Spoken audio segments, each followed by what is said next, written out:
नमस्कार, मैं रचना शर्मा। चढ़ती कला टाइम टीवी देख रहे सभी दर्शकों का स्वागत करती हूं। आप देख रहे हैं टॉप न्यूज।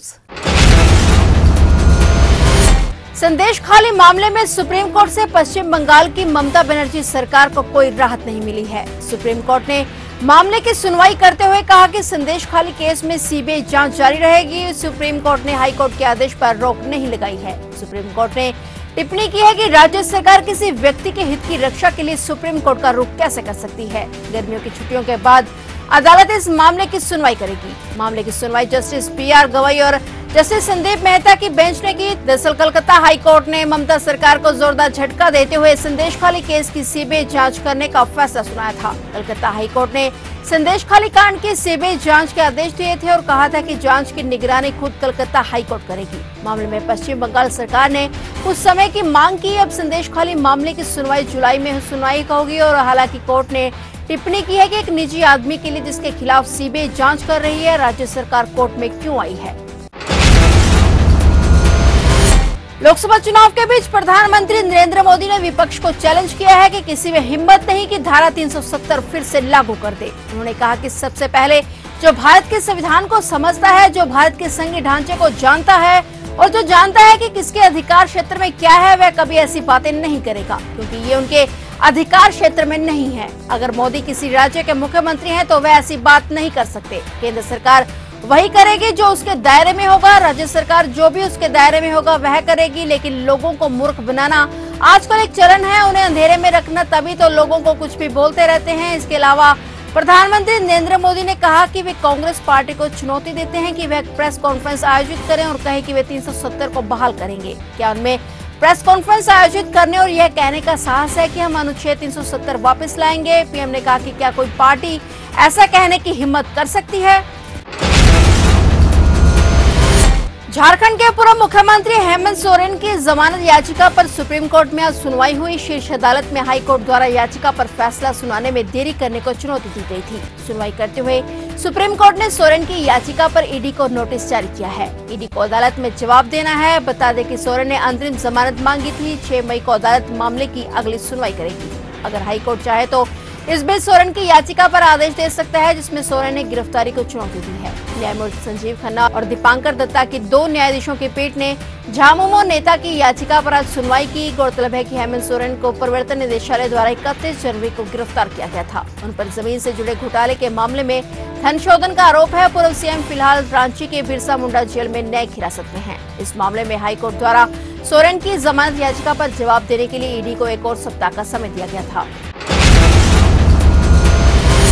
लोकसभा चुनाव में झारखंड की सभी 14 सीटों पर एनडीए प्रत्याशियों की जीत सुनिश्चित करने के लिए पीएम मोदी का 3 से 4 मई को झारखंड दौरा प्रस्तावित है। इस दौरान पीएम मोदी चाईबासा, पलायू और लोहरदगा में जनसभा को संबोधित करेंगे। सूत्रों के मुताबिक पीएम मोदी 3 मई को कोल्हान प्रमंडल के चाईबासा में 3 बजे भाजपा प्रत्याशी गीता कोड़ा के पक्ष में जनसभा को संबोधित करेंगे। 4 मई को सुबह 9:30 बजे पीएम मोदी पलामू के चियांकी हवाई अड्डे में भाजपा प्रत्याशी बीडी राम के पक्ष में जनसभा को संबोधित करेंगे। उसी दिन दोपहर 12:30 बजे से लोहरदगा के सिसई में प्रत्याशी समीर उरांव के पक्ष में जनसभा को संबोधित करेंगे। वहीं पीएम के आगमन को लेकर तैयारियां शुरू कर दी गई हैं।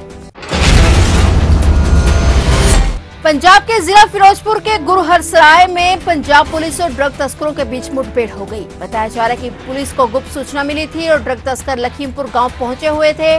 जब पुलिस मौके पर पहुंची तो तस्करों ने सामने से पुलिस पर फायरिंग कर दी। इस बीच पुलिस ने भी जवाबी कार्रवाई की। इस दौरान एक ड्रग तस्कर को मौके से गिरफ्तार कर लिया गया, जबकि उसके अन्य साथी फरार हो गए।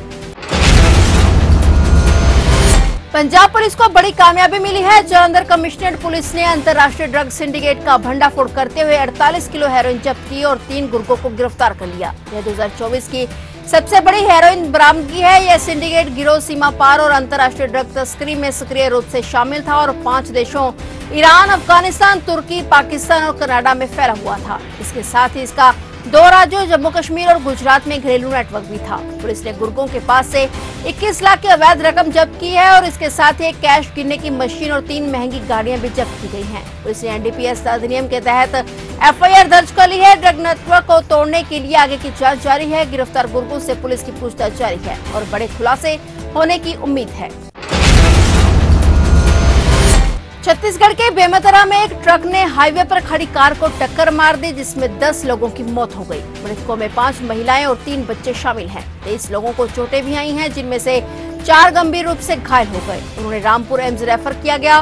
दुर्घटना उस समय हुई जब पीड़ित एक पारिवारिक समारोह से लौट रहे थे और यात्रियों को ले जा रहे ट्रक ने राजमार्ग पर खड़ी एक कार को टक्कर मार दी। अधिकारी ने बताया कि पीड़ित परथरा गांव के मूल निवासी तिरैया गांव में एक पारिवारिक समारोह में भाग लेने के बाद लौट रहे थे। जिलाधिकारी घटनास्थल पर पहुंचे और आगे की जांच की जा रही है।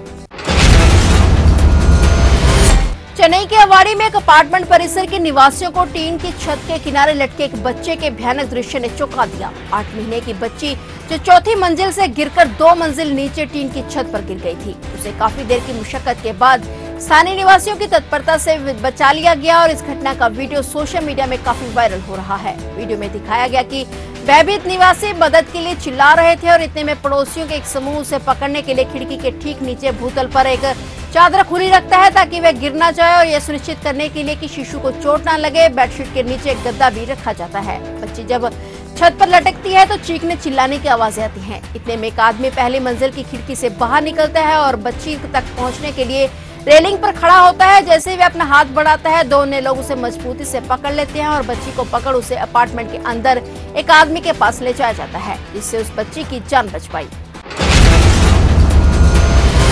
पिछले 2 सालों से निष्कासित चल रहे पूर्व एमएलसी यशवंत सिंह को भाजपा ने फिर से पार्टी का सदस्य बना लिया है। 2 साल पहले 2022 में पार्टी ने उन्हें 6 साल के लिए बाहर का रास्ता दिखा दिया था। दरअसल यशवंत सिन्हा ने एमएलसी चुनाव में आजमगढ़ मऊ सीट से बीजेपी कैंडिडेट अरुणकांत यादव के खिलाफ अपने बेटे विक्रांत सिंह उर्फ ऋषु को उतार दिया था। कयास लगाया जा रहा था कि विक्रांत अपना नामांकन वापस ले सकते हैं, लेकिन उन्होंने वापस नहीं लिया। बीजेपी ने इसे अनुशासनहीनता माना और यशवंत सिंह के खिलाफ कड़ी कार्रवाई कर दी। अरुणकांत यादव बाहुबली सभा बहु विधायक रमाकांत यादव के बेटे हैं। उनके खिलाफ बेटे को निर्दलीय उतारने पर बीजेपी ने यशवंत सिंह के खिलाफ कार्रवाई की थी। इसके अलावा उन पर सीट पार्टी प्रत्याशी के खिलाफ प्रचार करने का आरोप लगा था और तत्कालीन यूपी बीजेपी अध्यक्ष स्वतंत्र देव सिंह के निर्देश पर यशवंत सिंह को 6 साल के लिए निष्कासित कर दिया गया था। गौरतलब है कि यशवंत सिंह पहले समाजवादी पार्टी में थे, लेकिन 2017 में बीजेपी की सरकार बनने पर वह भगवा दल के खेमे में आ गई। लोकसभा चुनाव के बीच कांग्रेस को मध्य प्रदेश के इंदौर से गुजरात के सूरत की तरह बड़ा झटका लगा है। इंदौर से कांग्रेस के लोकसभा प्रत्याशी अक्षय बम ने नामांकन से ठीक पहले पाला पलट लिया और भाजपा में शामिल होने का ऐलान कर दिया है। इस फैसले के बाद से इंदौर से संसदीय चुनाव में अब कांग्रेस मैदान में नहीं रही। इंदौर में कांग्रेस के लोकसभा प्रत्याशी अक्षय बम ने नामांकन फॉर्म वापस ले लिया और वे विधायक रमेश मेंदोला के साथ फॉर्म वापस लेने आए थे। भाजपा नेता और मंत्री कैलाश विजयवर्गीय ने सेल्फी लेकर फोटो सोशल मीडिया पर पोस्ट किया है। विजयवर्गीय और रमेश मेंदोला के साथ कार में ले जाते हुए उनका यह फोटो तेजी से वायरल हो रहा है। बता दें कि इंदौर लोकसभा सीट पर चुनाव के लिए 25 अप्रैल तक नामांकन भरे गए थे। नाम वापसी के लिए आज 29 अप्रैल आखिरी दिन था। इंदौर में लोकसभा चुनाव के लिए मतदान चौथे चरण में 13 मई को होना है।